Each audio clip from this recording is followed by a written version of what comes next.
Assalamualaikum warahmatullahi wabarakatuh. Bagaimana kabarnya anak-anakku sekalian, khususnya kelas 6? Semuanya sehat kan? Para berdoa semoga kalian beserta Bapak Ibu kalian di rumah selalu sehat, panjang umur dan dalam lindungan Allah Subhanahu wa taala.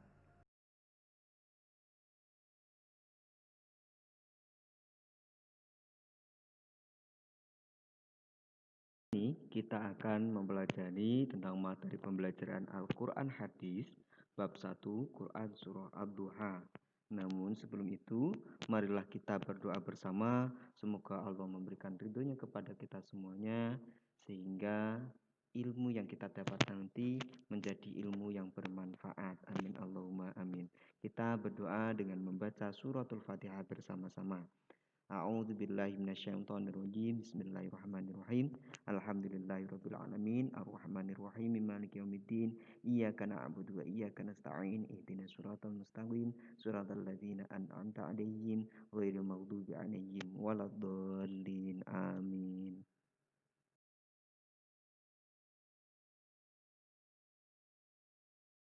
Sekalian yang para cintai, sebelum kita mempelajari Surah Ad-Duha pada materi bab pertama ini perlu kalian ketahui kompetensi dasar yang harus kalian capai.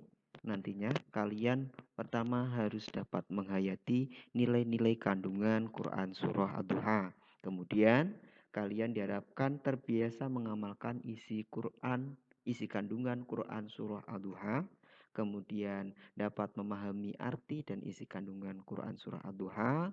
Dan yang terakhir, kalian juga diharapkan mampu menghafal surah Ad-Duha secara fasih dan benar. Untuk mengikuti pelajaran ini, silakan kalian bisa buka buku paket Quran Hadis kalian di bab yang pertama, yaitu materi pembelajaran Quran Surah Ad-Duha.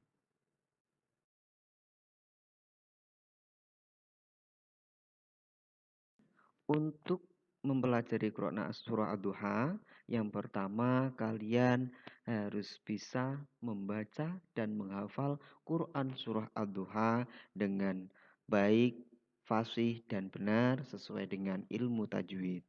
Marilah ikuti bersama-sama kalian dari rumah, para dari sini, mari membaca surah Ad-Duha diawali dengan ta'awud bersama. أعوذ بالله من الشيطان الرجيم بسم الله الرحمن الرحيم والضحى والليل إذا سجى ما ودعك ربك وما قلى وللآخرة خير لك من الأولى ولسوف يعطيك ربك فترضى ألم يجدك يتيما فآوى ووجدك ضالا فهدى ووجدك عائلا فأغنى فأما اليتيم فلا تقهر وأما السائل فلا تنهر وأما بنعمة ربك فحدث. Demikian bacaan surah Ad-Duha, dan para harap kalian bisa membaca sendiri di rumah berulang-ulang sehingga harapannya nanti kalian bisa hafal dan dibaca setiap harinya.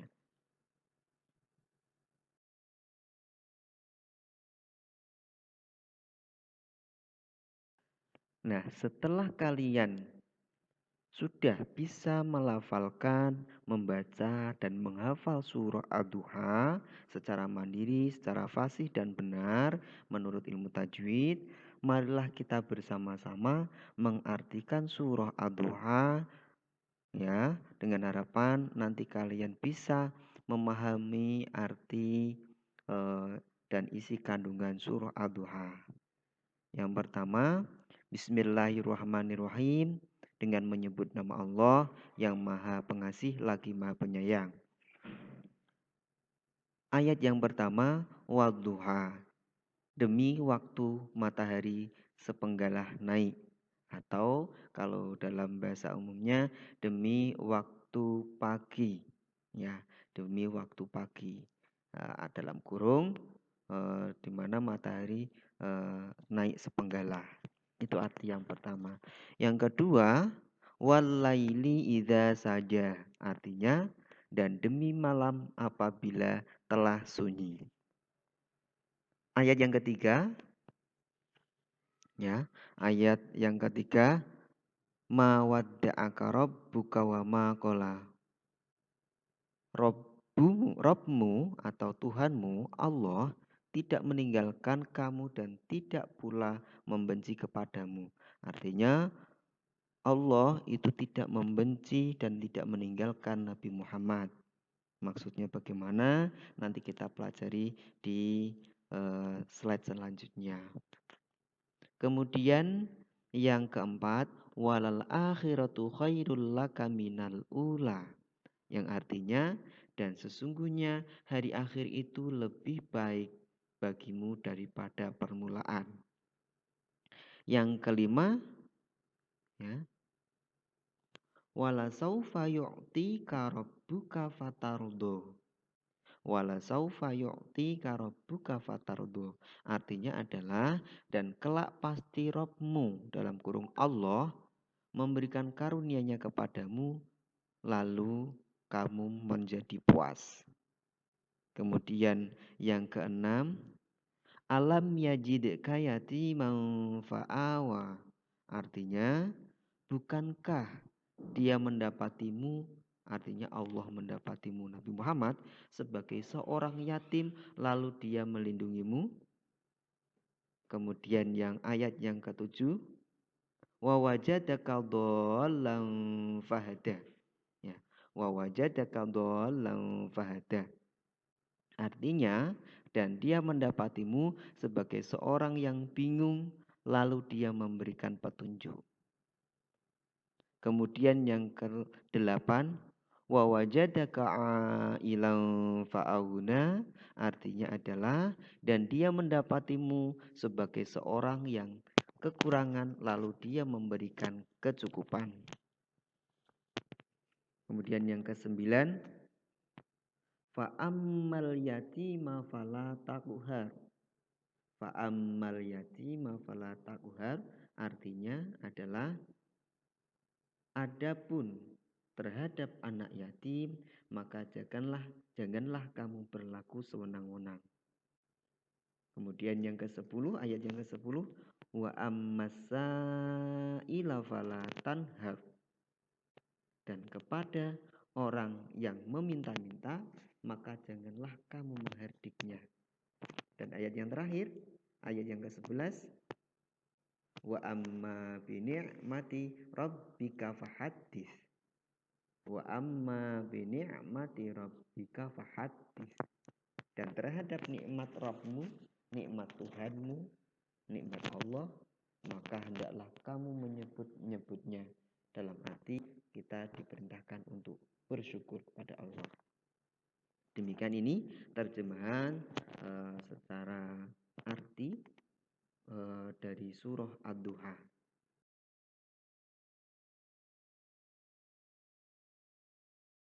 Setelah kita sudah mengartikan surah Ad-Duha, maka kita perlu mempelajari materi yang ada di dalam surah Ad-Duha. Yang pertama mulai dari asbabun nuzul Quran surah Ad-Duha ayat 93. Asbabun nuzul itu apa sih Pak Rauf? Asbabun nuzul merupakan sebab musabab atau alasan diturunkannya Al-Quran, ya, atau ayat Al-Quran. Setidaknya diriwayatkan tentang asbabun nuzul surah Ad-Duha ini, salah satunya berasal dari hadis Jundub bin Abdillah bin Sufyan al-Bajali radhiyallahu anhu yang berkata, Jibril alaihi salam tertahan atau tidak kunjung datang beberapa waktu begitu. Dalam riwayat lain disebutkan ada sampai 15 hari tidak datang kepada Nabi Muhammad SAW, lalu berkata, Lah seorang wanita dari Quraisy itu mengatakan setannya terlambat datang kepadanya. Lalu turunlah Quran surah Ad-Duha ayat 1 sampai 3. Jadi ketika beberapa waktu Nabi Muhammad itu gelisah, bingung, kemudian sampai sakit sehingga tidak bisa menjalankan ibadah sunnah berupa sholat tahajud dan sampai seperti itu, kemudian seorang wanita dari kafir Quraisy mengatakan bahwa setannya terlambat datang, setannya sudah meninggalkannya. Begitu. Maka Allah kemudian menurunkan wahyu surah Ad-Duha ayat 1 sampai 3. Nah, sedangkan asbabun nuzul ayat 5 yang diriwayatkan oleh Hakim Baihaqi dalam Dalail At-Tabrani dan perawi lainnya dari Ibnu Abbas radhiyallahu anhu, Rasulullah merasa bahagia setelah Allah menampakkan sesuatu kepadanya yang akan dialami oleh umatnya tahapan demi tahapan. Kemudian Allah berfirman, sungguh kelak Rabbmu pasti memberikan karunia-Nya kepadamu sehingga engkau merasa puas. Wala saufa yu'tika rabbuka fatardo. Nah, ini merupakan asbabun nuzul turunnya surah Ad-Duha.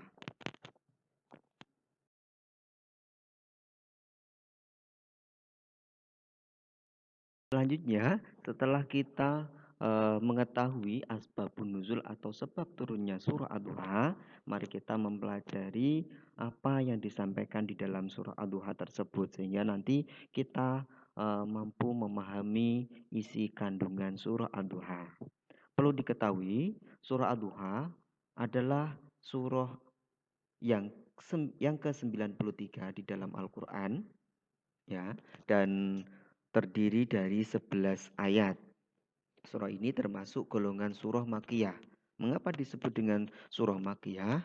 Ini karena diturunkan ketika Nabi belum berhijrah ke Madinah. Jadi sebelum Nabi Muhammad hijrah ke Madinah, maka disebut dengan surah Makkiyah, atau lebih mudahnya bisa disebut bahwa surah ini diturunkan di kota Mekah. Kemudian surah Ad-Duha ini diturunkan sesudah surah Al-Fajr. Dan nama Al-Duha tersendiri itu diambil dari kata yang terdapat dalam ayat pertama, Wadduha, yang artinya waktu matahari sepenggelah naik. Ya, demi waktu duha, ketika matahari sepenggelah naik. Nah, isi kandungannya marilah kita pelajari bersama bahwa surah Ad-Duha itu menerangkan tentang pemeliharaan Allah Subhanahu wa taala kepada Nabi Muhammad SAW dengan cara yang tak putus-putusnya. Ini dibuktikan dengan kita memahami ayat pertama sampai dengan ayat 8. Yang pertama, bukti bahwa Allah memelihara Nabi Muhammad itu dalam ayat pertama dan kedua, wadduha walaili idza saja. Allah bersumpah demi waktu duha, di waktu pagi, walaili idza saja, dan ketika malam apabila telah sunyi. Perbedaan waktu ini menandakan bahwa Allah tidak akan meninggalkan Nabi Muhammad, selalu melindungi Nabi Muhammad walaupun dalam keadaan terang benderang ataupun pagi. Secara mudahnya bisa para contohkan apabila seorang pasangan suami istri menyampaikan bahwa walaupun dalam keadaan kaya atau miskin, aku tetap mencintaimu. Nah, perbedaan kaya atau miskin ini perbedaan yang sangat jauh. Kan seperti itu. Nah, dengan kesetiaan itu, walaupun keadaan kaya atau miskin, pasangan tersebut akan mencintai, saling mencintai. Begitu juga dengan Allah. Dengan adanya sumpahnya Allah demi waktu pagi dan demi waktu malam apabila telah sunyi, ini adalah rentang waktu yang sangat berbeda dan Allah tetap mencintai Nabi Muhammad. Kemudian di ayat yang ketiga, di sini disampaikan bahwa Allah tidak pernah meninggalkan Nabi Muhammad, apalagi membencinya. Ya, Dengan dibuktikan bahwa Allah itu menjanjikan bahwa kehidupan di akhirat itu, ya, walal akhiratu khairul laka minal ula. Kehidupan di akhirat itu jauh lebih baik daripada yang permulaan atau kehidupan di dunia. Itu janji Allah. Wala saufa yu'tika rabbuka fatardo. Ya. Dan Allah akan memberikan karunia kepada Nabi Muhammad. Dan tentunya kepada kita semuanya sebagai umatnya yang selalu mengikuti ajaran Nabi Muhammad. Diberikan karunia agar kita semua dan Nabi Muhammad puas. Seperti itu. Dan kemudian bukti Allah memelihara Nabi Muhammad apa? Disampaikan di ayat berikutnya, bukankah dia, artinya Allah, mendapati Nabi Muhammad itu seorang yatim? Kita tahu sejarah Nabi Muhammad ketika kecilnya, sebelum lahir sudah ditinggalkan oleh ayahnya. Kemudian ketika lahir dia ditinggalkan oleh ibunya, mengikuti kakeknya. Kakeknya meninggal, kemudian diasuh oleh pamannya. Nah, ini semua selalu dilindungi oleh Allah Subhanahu wa taala. Kalau diceritakan sejarah Nabi Muhammad sangatlah panjang dan itu sudah membuktikan bahwa Allah memelihara kehidupan Nabi Muhammad. Ya. Kemudian lagi di ayat selanjutnya juga diterangkan dan dia mendapatimu sebagai orang yang bingung. Nabi Muhammad sebagai orang yang bingung sebelum ada Islam, ya, dan dia memberikan petunjuk, artinya ya cahaya Islam itu sendiri dengan diberikan wahyu kepada Allah oleh Allah kepada Nabi Muhammad. Inilah bukti bahwa Allah memberikan petunjuk kepada Nabi Muhammad. Nah, dan dia mendapatimu sebagai seorang yang kekurangan. Di dalam arti surah yang ke-8 itu artinya Allah mendapati Nabi Muhammad seorang yang kekurangan. Jadi dari hal apapun, ya, apalagi dalam harta benda, Nabi Muhammad sebelumnya anak yatim, tidak mempunyai ayah dan ibu. Kemudian lalu dia memberikan kecukupan berupa keluarga. Ya, istrinya kita ketahui adalah seorang saudagar yang kaya, sehingga Nabi Muhammad bisa menggunakan hartanya untuk berjuang. Lah, dengan begitu kemudian isi kandungan yang setelahnya yaitu larangan berbuat buruk terhadap anak yatim dan orang-orang yang meminta-minta. Nah, ini di dalam ayat yang ke-9 dan ke-10 kita dilarang oleh Allah untuk berbuat sewenang-wenang terhadap anak yatim. Ya, maka terhadap anak yatim kita harus berbuat baik, mengasihi, menyantuni, dan seperti itu. Kemudian di ayat setelahnya yang ke-10 kita juga dilarang berbuat semena-mena atau menghardik terhadap orang yang meminta-minta. Ya. Dan isi kandungannya seterusnya yaitu surat An-Duha ini mengandung perintah kepada Nabi Muhammad atau kepada kita semuanya untuk selalu mensyukuri segala nikmat yang diberikan oleh Allah Subhanahu wa taala. Ya, bagaimana caranya? Ya kita selalu menyantuni anak yatim tadi, memberikan makan atau memberikan santunan, memberikan sedekah pada orang yang meminta-minta, selalu bersyukur kepada Allah. Itulah wujud syukur kita atas nikmat Allah yang diberikan kepada kita semuanya. Selalu mengerjakan ibadah, meninggalkan larangan-larangan Allah, itu juga merupakan mensyukuri nikmat Allah. Nah, demikian isi kandungan surah Ad-Duha, surah yang ke-93. Mohon maaf. Yang intinya adalah yang pertama, Allah tidak akan pernah meninggalkan Nabi Muhammad, ya, berasal dari keadaan yang yatim dan tidak memiliki perlindungan serta peningkatan. Yang kedua, pertanda dari Allah bahwa kehidupan Nabi Muhammad dan dakwahnya akan bertambah baik dan semakin berkembang. Yang ketiga, larangan menghina anak yatim dan menghardik orang-orang yang minta-minta.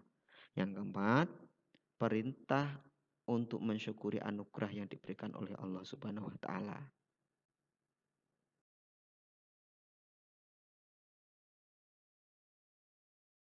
Tadi anak-anakku sekalian, pembelajaran tentang surah Ad-Duha ya.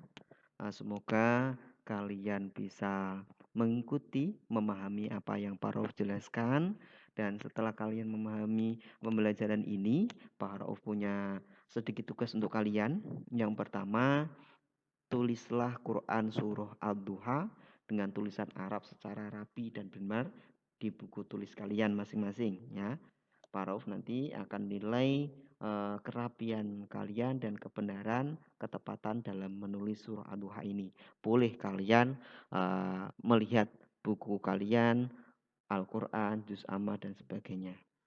Kemudian yang kedua, hafalkan surah Ad-Duha dan rekam dengan HP kalian. Ya, seperti itu ya. Kemudian foto hasil tulisan kalian tadi, hasil tulisan surah Ad-Duha dan video rekaman hafalan surah Ad-Duha kalian, upload ke link tugas yang akan Pak Rauf kirim ke grup WA kelas di hari-hari berikutnya. Ya, demikian anakku sekalian tentang pembelajaran surah Ad-Duha kali ini. Semoga apa yang Pak Rauf sampaikan menjadi ilmu yang bermanfaat untuk kita semuanya. Amin Allahumma amin. Marilah kita akhiri bersama dengan bacaan hamdalah. Alhamdulillahirabbil alamin.